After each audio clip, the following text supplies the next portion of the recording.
गडचिरोली चिमूर लोकसभा निर्वाचन क्षेत्राची तिसऱ्यांदा भाजप पक्षाला महायुतीतून अशोक नेते यांना उमेदवारी मिळालेली आहे।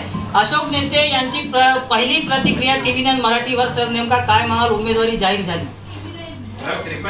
हे खरं आहे की मला पक्षाने परत तिसऱ्यांदा उमेदवारी दिली, त्याबद्दल मी भारतीय जनता पार्टीचं आणि विशेष म्हणजे या देशाचे लाडके पंतप्रधान आदरणीय नरेंद्र मोदी यांचं,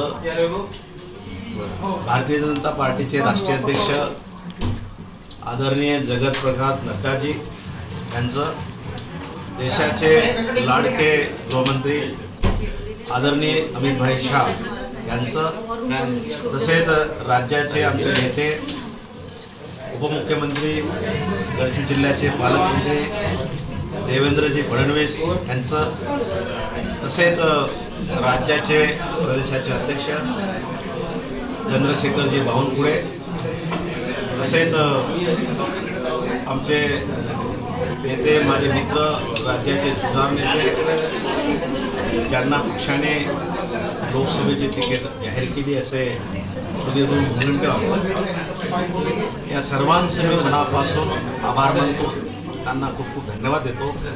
आणि सोबतच मला ज्यांनी प्रत्यक्ष मदत केली, आमचे जे भारतीय जनता पार्टीचे पदाधिकारी कार्यकर्ते त्यांचेही, पत्रकार बंधूंचेही आणि जनतेचेही मनापासून आभार मानतो, त्यांना धन्यवाद देतो। सर, कोणत्या मुद्द्यावर यावेळी तुम्ही निवडणूक लढवा? खरं म्हणजे मला निवडणूक लढण्यासाठी अनेक मुद्दे आहेत। पक्षाने मला 2 वेळा आमदार केलं गडचिरोली विधानसभा क्षेत्रात, त्यावेळेस मी अनेक विकासाचे प्रश्न मार्गी लावले।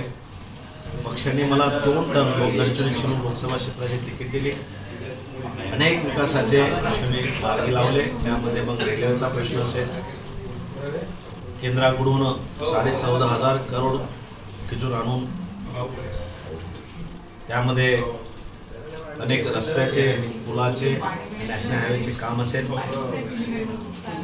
मेडिकल कॉलेजचा प्रश्न असेल, सिंचनाचा प्रश्न असेल, गंगा नदीवर बॅरेजेस असेल, केंद्रीय विद्यालय असेल, हवाई पट्टा असेल, विशेष म्हणजे सुरजागड लोह प्रकल्प सुरू केला, त्याच्यामुळे हजारो युवकांना काम मिळणार आहे, असे अनेक प्रश्न असेल। त्यामुळे आणि या देशाचे लाडके आदरणीय नरेंद्र मोदी यांनी 10 वर्षात अनेक विकासाचे कामं केले। आता ते कामं जर मी बघितले सांगितलं तर मला 10 मिनिटं लागतील।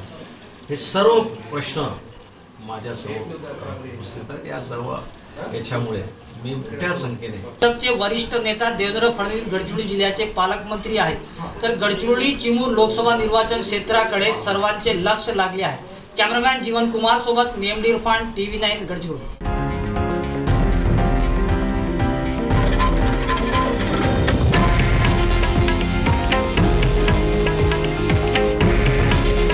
हे आहे देशातील नंबर 1 न्यूज नेटवर्क आणि आपण पाहत आहात TV9 मराठी। काळजी तुमची, हित महाराष्ट्राचं।